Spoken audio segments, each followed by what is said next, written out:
Corona की दूसरी लहर के दरमियान का बैनी अजलास। वजीर आज़म का कोविड-19 पर वज़रा के साथ तबादला ख्याल। वज़रा कौंसिल ने तस्लीम किया कि दुनिया शदीद बहरान से दोचार है। तेलंगाना में लॉकडाउन नहीं, नाइट कर्फ्यू में 8 मई तक तौसी। फैसला में ताखीर पर हाई कोर्ट की बरहमी। हुकूमत को 45 मिनट का वक्त दिया गया था। चीफ मिनिस्टर का अहदेदारों के साथ जायजा। महाराष्ट्र में कोरोना मरीजों की रफ्तार कम होना शुरू हो गई है। फिलहाल मुकम्मल लॉकडाउन की कोई ज़रूरत नहीं। ज़िला कलेक्टरों को ऑक्सीजन प्लांट लगाने का हुक्म दिया गया। सबको उसूलों पर अमल करना चाहिए। महाराष्ट्र में तीसरी लहर आ सकती है। राजेश टोपे का बयान।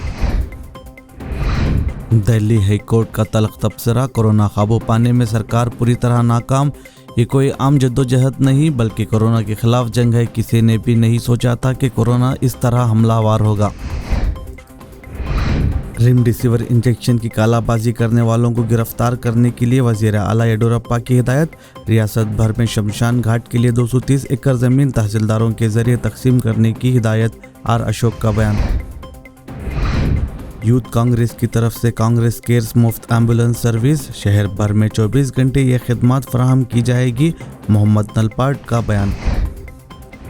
सुप्रीम कोर्ट की मरकजी हुकूमत को फटकार। सोशल मीडिया पर ऑक्सीजन और बेड की शिकायत गलत नहीं, शिकायत करने वालों पर कार्रवाई हुई तो अदालत की तौहीन। दिल्ली के पास अभी वैक्सीन दस्तयाब नहीं, 2 दिन में आ जाएगी वैक्सीन। हम मुसलसल कंपनियों के राबिते में हैं, वैक्सीन ज़रूर लगवाएं, इससे किसी तरह का ख़तरा नहीं। वज़ीर आला अरविंद केजरीवाल।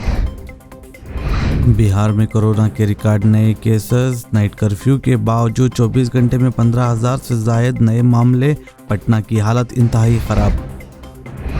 बैरूनी मुल्क पैसा ले जाने वाले सबसे बड़े गद्दार। जिस मुल्क में इंसाफ ना हो कभी अजीम मुल्क नहीं बन सकता। पाकिस्तानी वज़ीर आज़म इमरान खान का बयान।